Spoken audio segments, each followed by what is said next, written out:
بسم الله الرحمن الرحيم. ومن آياته الليل والنهار والشمس والقمر لا تسجدوا للشمس ولا للقمر واسجدوا لله الذي خلقهن إن كنتم إياه تعبدون. فإن استكبروا فالذين عند ربك يسبحون له بالليل والنهار وهم لا يسأمون. ومن آياته أنك ترى الأرض خاشعة فإذا أنزلنا عليها الماء اهتزت وربت إن الذي أحياها لمحيي الموتى إنه على كل شيء قدير. إن الحمد لله نحمده ونستعينه ونستغفره ونعوذ بالله من شرور أنفسنا ومن سيئات أعمالنا. من يهد الله فلا مضل له ومن يضلل فلا هادي له. أشهد أن لا إله إلا الله وحده لا شريك له وأشهد أن محمدا صلى الله عليه وسلم عبده ورسوله. يا أيها الذين آمنوا اتقوا الله حق تقاته ولا تموتن إلا وأنتم مسلمون. يا أيها الناس اتقوا ربكم الذي خلقكم من نفس واحدة وخلق منها زوجها وبث منهما رجالا كثيرا ونساء واتقوا الله الذي تساءلون به والأرحام إن الله كان عليكم رقيبا. يا أيها الذين آمنوا اتقوا الله وقولوا قولا سديدا يصلح لكم أعمالكم ويغفر لكم ذنوبكم ومن يطع الله ورسوله فقد فاز فوزا عظيما. أما بعد فإن أصدق الحديث كتاب الله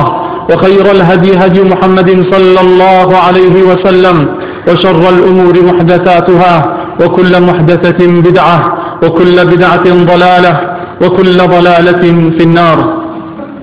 مسلمانان خوشویست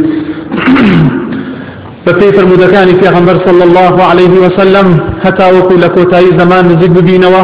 کۆمەڵێک لە دیار دەکەونیەکان لە کاریسە کەونیەکان ڕوئەدەن و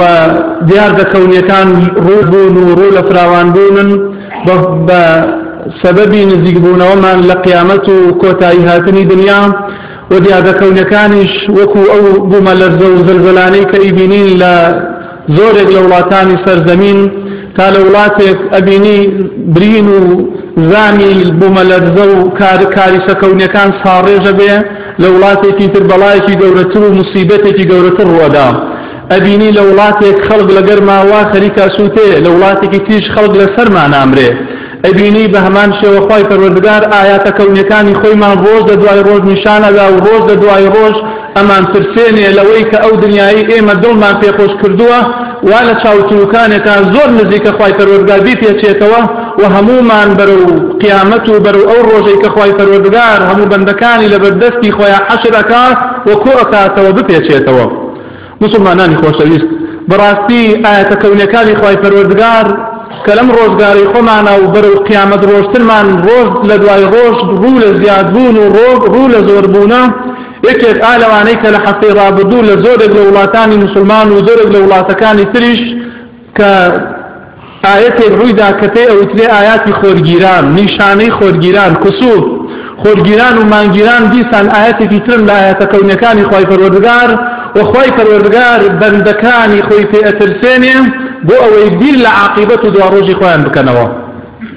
چونکە هەرێکە لە شەو لە ڕۆژ لە مانگ لە خۆر لە ئەستێرەکان لە شاخەکان لە حیوانات لە ئینسانەکان هەموو ئەمانە ئاياتی خوای پەروەردگارن. ومن آياته الليل والنهار والشمس والقمر لا تسجدوا للشمس ولا للقمر واسجدوا لله الذي خلقهن إن كنتم إياه تعبدون. فإن استكبروا فالذين عند ربك يسبحون له بالليل والنهار وهم لا يسأمون. طيب الورقار فرميم براسي لنشانه آياتكاني إيما يودلالدك لسر وحدانيتي خواي فرورقار هاتني شو روز بو نظام الدقيق والرقو فيكيك إيما هستي فيكين واتبو نظام الدقيقة كشو روز لكاتي خوايا ديو دوبارا بيتوا مانگو خور هر يكي كان لشوني خوايا نادين وأرون ببيئوي لمداري خوي لابدا وببيئوي كاتك لمدارتي خوي بروجود يان بروخوار شور ببيتوا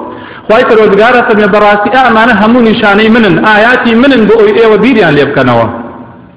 لا تسجدوا للشمس ولا للقمر ايوه سجود مبن بو مانگو بو خور بو آياتكاني من واتا عبادة بنداتي مكن بو آياتكاني من واتا عبادة بنداتي مكن بو او آياتكونيانا كوكو مانگو خور وشو روز واستيركانا واسجدوا لله الذي خلقهن ايوه عبادة بو اخوايا بكن كأوهم آياتاني دروس كدو لكونا عبادة بو خالقي آياتكان بكن كرب العالمين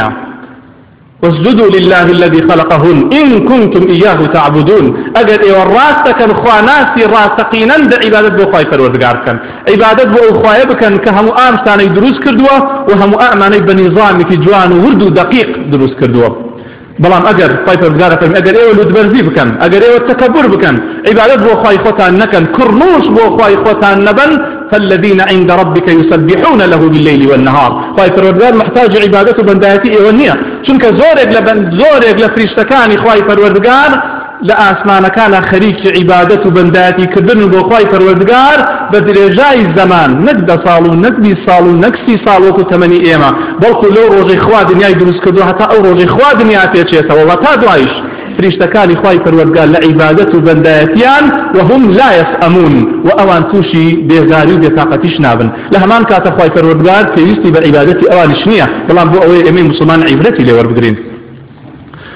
ألم تر أن الله يسجد له من في السماوات ومن في الأرض والشمس والقمر والنجوم والشجر والدواب وكثير من الناس وكثير حق عليه العذاب. طيب فرودقار فرميو خلق نابين كهرشيق لآسمان كان وزوية هي لمخلوقات لدروسكرا وكان لخور لمان لأستيركان لشاقكان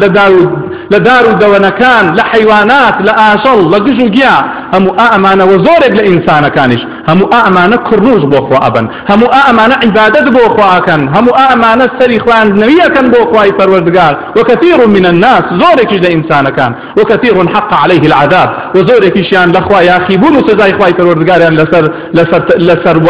بلين واقع بوا وسزاي خواي فرودقار بو أوان جير بوا واتخواي فرودقار إيمان ترسيني بويكا إيما وكو مسلمان كاتب آيات كونية كان بينين بتوانين عبرد وربقر لم آيات كونيانا وبتوانين ورببين ولا حكمتي روداني أم آياتانا واتا حكمتي روداني خورجيران ومنجيران تشيا حكمتي روداني بوملرزو زلزلكان تشيا حكمتي طوفان وقرماوز ترماكان تشيا حكمتي أوهم ديار دا كونيانا تشين كخواي پروردگار لروج لدواي روج هل جاري لولاتك أبو إيمي مسلمان بساي خمان أيبينين ودوبار أبيتوا وكوتمان حكمتك أويك خواي فرورقال القرآن في روزا فرميم وما نرسل بالآيات إلا تخويفا براسي مهيد نشانيكي خما نانيرين بو سرزوي إلا بو أوي بترسل لخوا بو لا إخوا بقرينوا كتو أيبيني خوريكي جواني روناك بنا وراسي آسمانوا لتشاو تركانك أو خور اللي يلا بيو دنيا تاريك به أيبيني مانجيكي جواني ترشندار بنا وراسي آسمانوا دنيا روناك كردوتوا لنا كايكا أيبيني روشنايكي نامن نوركي نامن دنيا بخواي فرورقال روجك لروجانش دي نتنها نوري خورو مانغو شمسو أسيركان بلكو همو آسمان نوري همو آسمان كجينيتوا حياتي همو آسمان وأرزو أويشي كتيايا أجي خواي فرودقار صحبي كاتو وري أقريتوا وجيان لهمو كونا يلي واتعبت أعويك إما وكو مسلمانك بيل لوكينو أو خورا قوريك بآسمانوي أو مانغا فرشم داريك بليم بريق داريك بآسمانوي أو همو أسير جوان الرازاوانيك بآسمانوي هركاتي خواي فرودقار بيوي لحياتيان كوتايتي بينا بيوي الروشناي ونوركيان نيلي همو كونكو ببيتوا ناتوان برقلي لخواي فرودقار بكن وخواي فرودقار نور الروشناي وروناك كان سلبكا ويجريته وبولاي خوي كاتيك أم آياتانا رؤدا لكونا وكوتمان إنسانا كان ابن دوبشو بشيكيان خەڵکانێکی ئاسایی و طبیعین هەرچی ئەم شتانە ڕوو ئەداواتە خەڵکی ئاساین خەڵکێکی هەمەجن نەبیری لێ ئەکەنەوە لەم ئاەتانە نەورد دەبنەوە نە لە خوا ترسن نە عیبرەتیشی لێ وەرەگرن و بەڵکو ئینکاری شەکەن ئەلەوە هەر کاری بوونەوەرە و طبیعەتە و مجرد شتەکە ئەگێڕنەوە بۆ لای طبیعەت و تەنها کارەساتێکی کەونی و لەو زیاتر نا ئێمە ئەڵێن خوای پەروەردگار خولقاندوێتی ئەو کارەساتە کەونیانە خوای پەروەردگار وای لێ کردووە کە خۆر بکەوێتە ژووری مانگەوە و مان بکەوێتە نێوانی خۆر و ئەرزەوە و ئەو کارەساتە ڕووبدا مسببی ئەمە سابە کێیە کێ وای لێ کردووە کە مان بگیرێ کێ وای لێ کردووە کە خۆر بگیرێ کێ وای لێ کردووە کە ئەم نیزامە بەو شێوازە بڕۆن لە چەند ساتێکە کۆتایی پێبێ ئەو هەمووی خوای پەروەردگارە کەوا بوو کۆمەڵێک لە ئینسانەکان عیبرەت وەرناگرن لە ئاەتەکان نە لە زەلزەلەکان واتە بوومە لەرزەکان نە لە تۆفانەکان نە لە فەیەضانەتەکان لە بەرزبوونەوەی پلەی گەرما نە لە خۆرگیران و مانگیرانیش هیچ عیبرەتێک وەرناگرن و بە هیچ شێوازێک بیر ناکەنەوە بۆی کە بگەڕێنەوە بۆ لای خوای پەروەردگار و بڵێن ئەمە ئاەت و نیشانەی خوایە پێویستە ئێمە بۆ لای خوا بگەڕێینەوە واز لە گوناه و تاوان و خراپەکاری بێنین خوای پەروەردگار فەرمێ لە قورئانی پیرۆزە وإن يروا كل آية لا يؤمنوا بها وتجورك لإنسان كان هن هرتشيك آية نشاني خواي پروردگار هي بچاوكاني خويان بيبينن هشتا ناقرينو هشتا واز ناهن هشتا إيمان ناهن وتخلقاني كان آبو شوازن خەڵکانێ کە سەرقاڵی گوناه و تاوانن دوورن لە خوای پەروەردگار بڕوایان بەوە نییە کە عیبادەتکردن تەنها لایقی خوای پەروەردگار بێ و مسلمان نابن لەسەر شریعەتی خوای پەروەردگار خوای پەروەردگار فەرمێ ئەگەر هەرچی ئاەتەکانی خوا هەیە بەچاو بیبینن هێشتا ئیمان ناهێنن لشونك ترى فرمي خوي پروردگار وما تأتيهم من آية من آيات ربهم إلا كانوا عنها معرضين خوي پروردگار فرمي هیچ آياتك وهیچ نشانك لنشان كان إما دوباره نابت وبو أوان إلا أوان تشتيكيكن إلا جيت نادن إلا ديري لناكن وإلا عبرتي لورناكن واتك كيست إمي مسلمان عبرت وبقرين لم آياتاني كلكونا الروادا كيست إمي مسلمان بخو معنا بچينوا للروداني هر آياتك وهر نشانيك كوني كخواي پروردگار ايه نشان من بدا و ايمي تبقرينوا ولا گناه وتوان وخرافكاري دور كوينوا وقسم دوهم لإنسان كان وتقسم يكم أولا هيش عبرتك ورناقل مجرد شتكان عندنا فاو طبيعته طواو انتهاي فيهن كومالي دوهم لإنسان كان بريتين آلوانك عبرت ورقرن لهر كارساتك كوني كالرؤدا وتبوما لزو لولاتك بدا لا فاو لولاتك قلصي عاصفيك لولاتك بدا سلطانك لولاتك روبدا وخذ لأسمان بگيره مان بگيره كومالك لمسلمانان هم عبرت لما ورقرن واتا كومالك لعبدكان إخوات مسلمانان عبرت لما آياتانا ورقرن وألين أمت خواي پروردگار أمان ترسين اللوي كجناه وتاوان وخرافكاري بكين وقيامت من بير خاتوا اگر خواي پروردگار بيه امولاتت چن آرام و خوشا لناكاك عاصفيك وقدلولك هنا بمولاتاك انسان نايو لمالي خوي بيت دروا امولاتت چن شوازكي طبيعة و آسايكي معتديلي هيك انسان نبا گرماكي زور ناراحة بيه و نبا سرماكشي خو اگر خوا بيه لا چاو تروكانك گرمايكي وابين الصدها خلق ومريه وكوشناني كرودا خو اگر خواي پروردگار بيه سرماكي زور لبادر بدر بهنه هيسان صدها خلق لسرما رقبنا وامرن كوابو بيوسا شكوري خواي پروردگار بكين وبيوسا بزاين أأمنا نعمتي خواي پروردگارن هر كاتي خواي پروردگار بيه أو نظام بقوره أي قوره وكتش ناتواني برقريبكا واتو خطوان بشي دوهم أوانن كعبرت ورناقرن بشي يكم أوانن كعبرت ورناقرن بشي دوهم أوانن كعبرت ورقرن خواي پروردگار القرآن في روزا فرميه كذلك يبين الله آياتي للناس لعلهم يتقون خواي پروردگار فرميه آبوش يوازيم آيات نشانكاني خمان بو خلق روشن أكينوا بو خلق لخوا بترسن بو خلق بو لاي خوا بقرينوا بو خلق عبرت وربقرن عبرت وربقرن لو ستاني كرودا للروشقارة بو خلق ولا خواي پروردگار بقرينوا وعبرت وربقرن لو ستاني كرودا لا تكترا فرميه ويبين آياتي للناس لعلهم يتذكرون ايمن نشان كان خمان بو خلق روشن أكينوا بلكو أو خلق بيدك كنوا شونك فرميه بلكو أو خلق إلى خوا بترسن شونك يترا فرميه بلكو أو خلق بير بكنوا شونك يترا خواي پروردگار فرميه كذلك يبين الله لكم آياتي لعلكم تهتدون ايمن نشان آيات كان خمان بو ايو روشن أكينوا بلكو ببيت السبب هداية بو ايو بلكو ببيت السبب الرينماي وهداية بو ايوه لشونك يتقون تتقون يهتدون تذكرون خواي پروردگار بحمو ام صيغانه ايمي مسلمان بير خاتوا كبولاي خواي پروردگار بقرينوا وبيريق للرابردو لداهاتي خوشمان بكينوا واتل الرابردو لقناها كمان تشمان بين ولا داهاتيش قولي لها الضمالين وبنداية عبادة خواناسين كذلك يبين الله لكم آياتي لعلكم تهتدون كذلك يبين الله لكم آياته لعلكم تشكرون بهمان شيء خواهي فرورگار آيات كان خويتان نشان دا بلكو ايوه شكران بجري خواهي فرورگار بكن كلولاتك اوري داو لا ايما روينه داو شكر بو خواهي فرورگار لولاتك بملزل لي داو بصدها هزار لجير خانو كان استجب زندويتي انا علينا شكر بو خواهي فرورگار لا ايما روينه دا شكر بو خواهي فرورگار لا فاول ايما ندا شكر بو خواهي فرورگار ناراحتي كان روزگار لا ايما ندا سپاسی خواهی فرورگار بکەین شکری خواهی فرورگار بکەین لە ئاثاری ئەو نیعمەتە باشانەی کە خواهی فرورگار بە ئێمەی بەخشیوە واتە ئێمەی مسلمان پێویستمان بەمە هەیە کە شکری خواهی فرورگار بکەین کە عیبرەت وەربگرین لە ئاەتەکانی خواهی فرورگار و هەر ئاەت و هەر نیشانەیەک ڕوئەدا ئێمە بۆ خۆمان عیبرەتێکی لێ وەربگرین و دەرسێکی لێ وەربگرین هر آيات لم آياتنا كرؤة نقطان آيات كونية كان حتى مردني في غنبران صلاة والسلام إخوان لسبب مردني في غنبر الإسلام محمد صلى الله عليه وسلم آياتك الآيات جور كان نماني أو نماني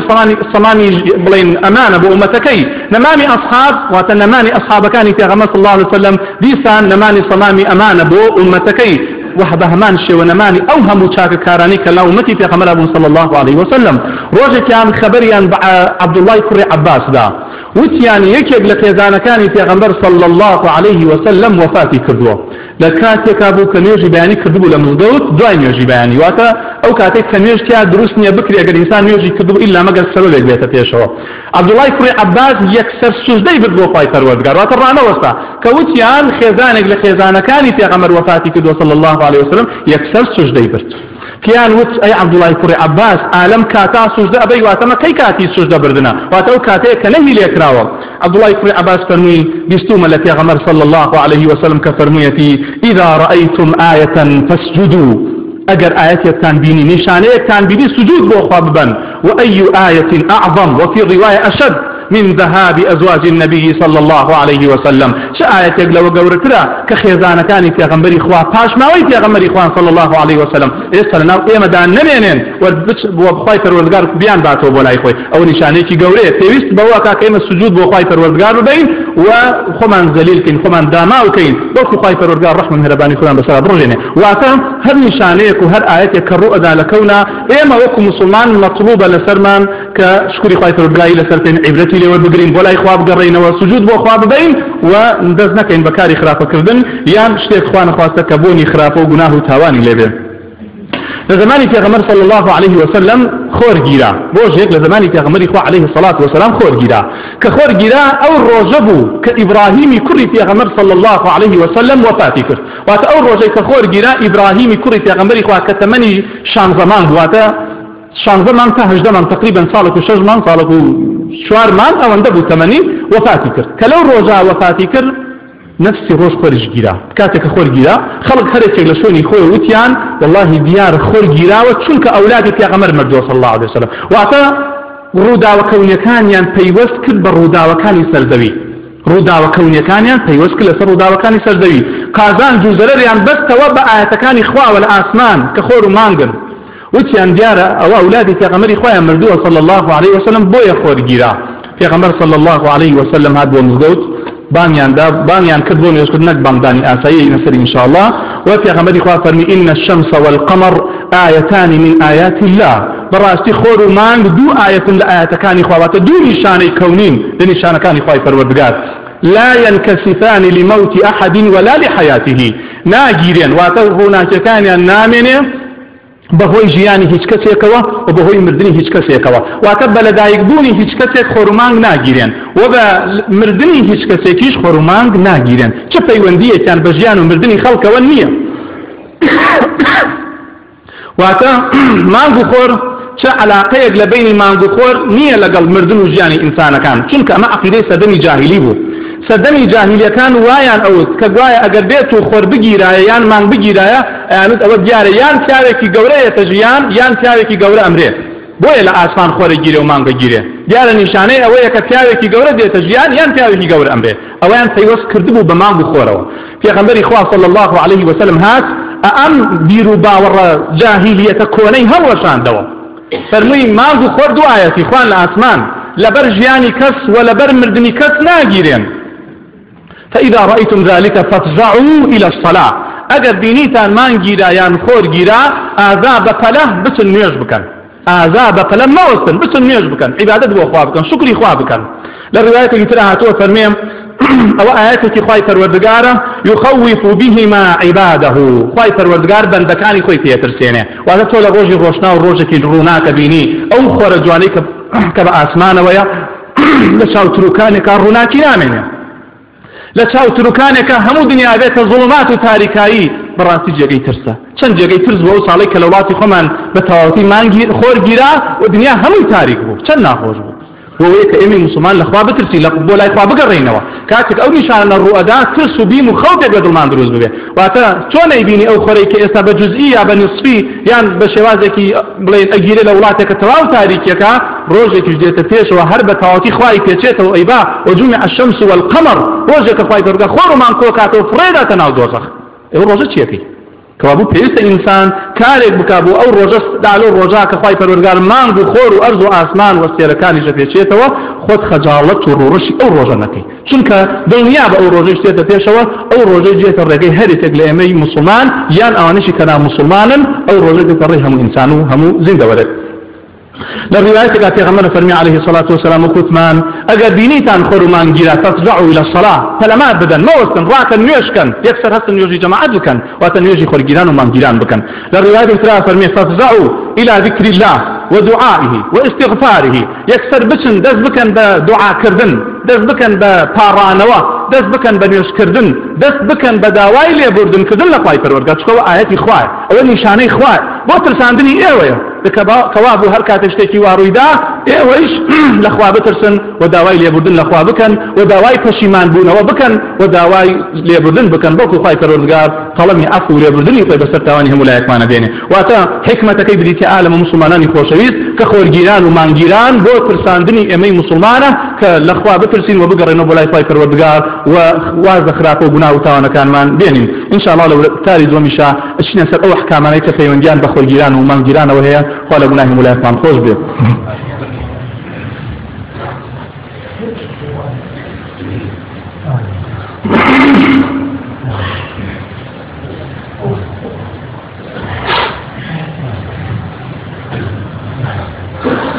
الحمد لله رب العالمين والصلاة والسلام على نبينا محمد وعلى آله وصحبه أجمعين مسلمانان خوشويست كوك وثمان او نشانيك النشانه كان يخاي پروردگار و امين مسلمان بكو عبرتي لور بگرين لا احكام كان كپيونديان هي بخورگيران و مانگيران احكام يكم اويا هر كاتبيني من خورگيرا يان مانگيرا پيويست لسر من يكسر نيوز بكين واتن نيوز لناو مزگوتكان بجماعات بكريه وكو بشر العلماء فرمون واجبه بصيغي فصلوا چونك پیغمبر صلى الله عليه وسلم بصيغي واجبه بصيغي امر فرمي فصلوا بسن نيشكن كابو واجب لسر مسلمانان اوانيان كبويان بكري بينهم مزگوتكان خواي پروردگاروا ودز بكن بنيوش كردن وشوازي كرينا سريب كاتك خور جلال زماني پیغمبر صلى الله عليه وسلم پیغمبر خوا دس كر بنيوش كردن لداون يوشكا پیغمبر صلى الله عليه وسلم چن هنگاوي كاتا پیشو چن هنگاوي چو دعايو كاتك لنيوشكي بويا صحابه كان وتياني پیغمبر خوا صلى الله عليه وسلم براسي كاريك كل ناو نيوشكتا عجيب بلا معنى وچيبو بوچي چي تپيشو بوچي آتي تدعايو پیغمبر خوا فرمي عليه الصلاة والسلام سون بخواي پروردگار بهشتم نشان درا ناز و نعمت و خوشكاني بهشتم نشان درا هتا وكوونه بهشتم لين نزيق بويا بولك هيشويق لهيشوتيكاني ناو بهشت هاتا بردم واتل ناو نيوشكيا خواي پروردگار بهشت نزيق دولة پیغمبر صلى الله عليه وسلم دستم بولك لبولتيكان واتا هيشويق باللوت دياني كتري بهشتن بلام دستم تي نگيشت دستم تي نگيشت پیغمبر فرمي عليه الصلاة والسلام والله ولو أصبته لأكلتم منه ما بقيت الدنيا أجر أو بولا أو هي شوترين بو بهنانا دستم بكوتا بمهنا تسرزمين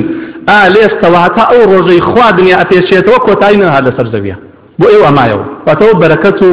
بركتي خوادني بهشت شو خوادني بس كوتاينا أجر بهاتا الدنيا اللي ريش دوين أهات حتى قيامة ما أو بولا هرما شن لو بخواد هر دوين أهات بلام دستم نگەیشتێ چکۆ خی پەروەردگار ئیرادەی وایە کەنێتە دنیا چکۆ خواردنی دنیا نییە لە پاشان وتیانەی پێغەمبەری خوای بۆ هاتیتە دواوە وتی لە پاشان دۆزەخم نیشاندرا ئەو ئافرەتەم بینی ئافرەتەکەی بەنی ئیسرائیل کە پشیلەیەک تۆزێک عەزیەتیدا لە ماڵەوە وەکو بڵێ پەلەماریدا ئەویش پشیلەکەی کردە ناو خانوویەکەوە خواردنی نەدایە ئاوی نەدایە تا پشیلەکە لەبەر سامر دۆزەخم بینی ئەو ئافرەتەم بینی لە ناو دۆزەخە خوای پەروەردگاری سوتێنە لە حەقی ئەو پشیلە کە بە ناڕەحەت بە شێوازێکی خراپ کوشتوێتی و عەزیەتی داوە و نەیهێشتەوە بۆ خۆی بە بەرەڵای کاتە سەرزەوی بلەوەڕێ و شتێکشی نەداوەتە دیخوا خوای پەروەردگار ئەو ژنەیشی نیشاندام کە ئاگری دۆزەخم بینی بەرەو دوا گەڕامەوە. پێغەمبەر صلی الله علیه وسلم کۆمەڵێک لەم شتانەی باس کرد. واتە لە ناو بێژی مانگی خۆرگیران پێغەمبەری خوا عەلەیهی سەڵات وسەلام ئەمانەی بە چاوەکانی خۆی دی وەکو فەرموودەکان لە بوخاری و لە مسلم و لە هەموو کتوبی سونەنە هاتووە بە فەرموودەیەکی صحیحن. ئەوە خاڵی یەکەم کە پێویستە ئینسان لەگەڵ خۆرگیران و مانگیران نوێژ بکە. خاڵی دووهەم بۆ خۆتمان دوعا و پاڕانەوە و سەدەقە و خێر و خێرات و ئەم شتانە پێویستە لە کاتی خۆرگیران و مانگیران بۆ خوای پەروەردگار ڕەحمی مهرەبانی و بەزەی خۆمان بەسەلا بڕژێنێ. خاڵێکی تر ئەوەیە کە لە کاتێکە خۆر ئەگیرێ یان مانگ ئەگیرێ نە بانگی بۆ ئەدرێ بانگی نوێژ نە قامەتیشی بۆ ئەکرێ بەڵام بە لەفظی الصلاة جامعة الصلاة جامعة بانگی خەڵکەکەی واتە خەڵکی نەوەرن بۆ نوێژ و کاتی ئەوەیە کە نوێژ بکرێ لە ئەنجامی ئەوەی کە خۆر گیراوە یان مانگ واتە ئەڵێ الصلاة جامعة و خەڵکیش بە بیستنی ئەم لەفظە بێن بۆ مزگەوت و نوێژەکانیان بە جەماعەت بکەن. لە پاشان نوێژی خۆرگیران و مانگیران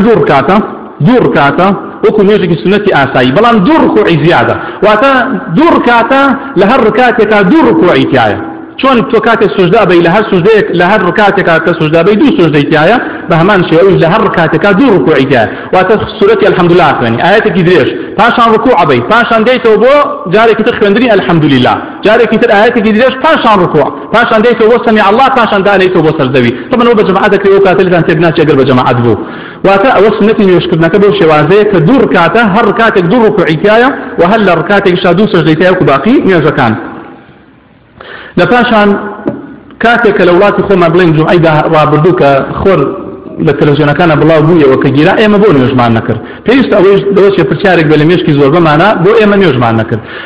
پێغەمبەر فەرمی عەلەیهی سەڵات وسەلام فەئیذا ڕەئەیتم ذەلیک ئەگەر ئێوە بینیتان واتە بە چاوی خۆتان بینیتان فعلەن مانگیرا یان خۆرگیرا پاشان نوێژکەن ئەگەر لە وڵاتێکی تر بگیرێ بۆ ئێمە نوێژکردن نییە بۆ ئەوانەیە کە لای خۆیان گیراوە چکە لە وڵاتی ئێمە بە چاو هەستمان پێ نەکرد بگیرێ واتە هەر کاتێک تۆ بە چاو هەستی پێ نەکەی لە وڵاتی خۆتا کە مانگیراوە یان خۆرگیراوە نوێژی بۆ ناکەی بەڵام لە وڵاتەی کە گیراوە فعلەن دیارە بە چاو مانگیراوە و خۆریش گیراوە یان یەکێکیان تەبەن بە یەکەوە ناگیرێن واتە بە شەوە مانگەگیرێ بە ڕۆژیشا خۆر ئەگیرێ ئەو کاتێک کە بە چاوەکان هەستی پێکرد کە فعلەن گیراون ئالەو کاتان نوێژەکەی بەڵام ئەگەر بە چاو هەستی پێ نەکرد بە تەلەڤیزیۆن بینیت ئەو کاتە پێویست بە نوێژکردن ناکەم و لە پاشەوەی کە نوێژی سەڵاتی بڵێن مانگیران و خۆرگیران کرا سنە دوایە کە ئیمام وتارێک بۆ خەڵک بخوێنێتەوە و ئامۆژگاری خەڵکا بۆ لای خوای پەروەردگار بیان گەڕێنێتەوە واتە بۆ مانایی کە هانیان بدا بۆی بگەڕێنەوە بۆ لای خوای پەروەردگار و دەستکەن بە خێر و خێرات و دوورکەوتنەوە لە گوناه و تاوان ئەمانە کۆمەڵێک ئەحکام بوون کە پەیوەند بوون بە مانگیران و خۆرگیرانەوە وەکو وتمان چ پەیوەندیەکیان بە ژیان و برنی کەسەوە نییە و چ پەیوەندیەکیان بە ڕوودانی حەوادیسە ئەرزیەکانەوە نییە واتە مانگ ئەستێرەکان خۆر ئەمانە هیچ تەئسیراتێک لەسەر زەوی دروست ناکەن بۆ ژیانی کەس بۆ مردنی کەس بۆ بادینی باران بۆ نەبادینی باران هیچ تەئسیراتێک لە ئەرز ناکەن بەڵکو مجرد ئاەتێکن خوای پەروەردگار ئێمەی موسڵمانی پێترسێنێ لە غەیری ئەعمە هەر کەسێک بیری لێ بکاتەوە هەر کەسێک پەیوەستی کا بە ڕووداوەکانی سەرزەویەوە ئەگەر مانگیرا یان خۆرگیرا بوومە لەژەر ڕووەدا ئەگەر مانگیرا یان خۆرگیرا لافاو هەڵەسێ ئەگەر مانگیرا یان خۆرگیرا فڵان پیاوی بەرز یا پیاوێکی بەرز دەدایکە بێ یان پیاوێکی گەورە ئەمرێ ئەمانە هەمووی خوڕافاتن هیچیان لە دینی خوا جێگیان نابێتەوە و بەڵکو ئەمانە شتێکم تەنها ئینسانەکان بۆ خۆیان دایان هێناون و چ پەیوەندیەکیان بە خۆرگیران و مانگیرانەوە نییە بەڵکو تەنها ئەوەندەیە کە خوای پەروەردگار ئینسانەکانی پێترسێنێ لەخوا ئەپەڕێنەوە لە کۆتایە کە خوای پەروەردگار ڕەحمی مهرەبانی بەزەی خۆمان بەسەرا بڕژێنێ لە گوناهەکانمان ببوورێ خوای لێ دەپاڕێنەوە بۆ خاتی گەورەی خۆت و ناوە جوانەکانی خۆت دڵەکانمان لە خۆت بترسێنی وامان لێ بکەیت کە دڵەکانمان پڕ بکەی لە نووری ئیمان یا ڕەبی خوایە داوات لێکەین بۆ خاتی ناوە جوانەکانی خۆت و مهرەبانی خۆت دەرس و عیبەت لە هەموو پێشادەکانی ڕۆژگار وەربگرین لە هەموو ئاەتەکانت لە ئاەتە کەونیەکانی تۆ وەربگرین ئەی خوای پەروەردگار خوای لە تۆ پاڕێم بۆ خاتی گەورەی خۆت و ناوە جوانەکانی خۆت کوفر و شرک و خراپەکردن و گوناهکردن و هەرچیەک تاوان و خراپەیە کە تۆ پێت ناخۆشە خوای لە دڵ ئێمەیشا بیبغزێنی و ئێمەش پێمان ناخۆش بێ یا ڕەبی خوای لە تۆ پاڕێم هیداەتی گەنجەکانمان بدەیت خوای هیداەتی گەنجەکانمان بدەیت خوای عاقبەتی تێرەکانمان بەخێر بگێڕی خوای لە گوناهی هەموو مردوەکانمان خۆش ببی خوای هەموومان پێکەوە لە بەستی بەرینا کۆ بکەیتەوە یا ڕەبی خوای لە تۆ پاڕێم بۆ خاتی گەورەی خۆت و ناوە جوانەکانی خۆت قەرزی قەرزانان ببژێرە یا ڕەبی خوای هەر کەسێک تەنگ و چڵەمە و مشکلە و ناڕەحەتێکی بۆی سووک و ئاسان بکە یا ڕەبی خوای لە تۆ پاڕێم و شیفای بە ڕەحمەتی خۆت بۆ نەخۆشەکانمان بنێرە يا ربي خوايا شفاي برحمتي خود بونا خوش كان من بنيره يا ربي خوايا لتو فارينا وبخاتي قوري خوتنا وجوانا كان خود شفاي برحمتي خود بونا خوش كان من بنيره يا ربي خوايا لتو فارينا واملا تقربك الى امن واسايش وخوشي خوايا عدالته ذات فوري خود لملاته بتشستيني يا ربي خوايا اولا تئن وباقي من ولات المسلمانانش لهمو درد وبلاو وبايع بفارزي يا ربي خوايا لتو فارينا وبخاتي قوري خوتنا وجوانا كان خود همومان لجير بيداغي في غمرك وبكيت وصلى الله عليه وسلم وتيني هومان بشكني بدستي في غمري خو عليه الصلاة والسلام اللهم اغفر للمسلمين والمسلمات والمؤمنين والمؤمنات الأحياء منهم والأموات وجمع الله بيننا وبينهم في روضات الجنات اللهم ارنا الحق حقا وارزقنا اتباعه وارنا الباطل باطلا وارزقنا اجتنابه اللهم إنا نسألك الهدى والتقى والعفاف والغنى اللهم إنا نسألك الجنة وما قرب إليها من قول وعمل ونعوذ بك من النار وما قرب إليها من قول وعمل ربنا آتنا في الدنيا حسنة وفي الآخرة حسنة وقنا عذاب النار ربنا اغفر لنا ولإخواننا الذين سبقونا بالإيمان ولا تجعل في قلوبنا غلا للذين آمنوا ربنا إنك رؤوف رحيم أقم الصلاة يرحمك الله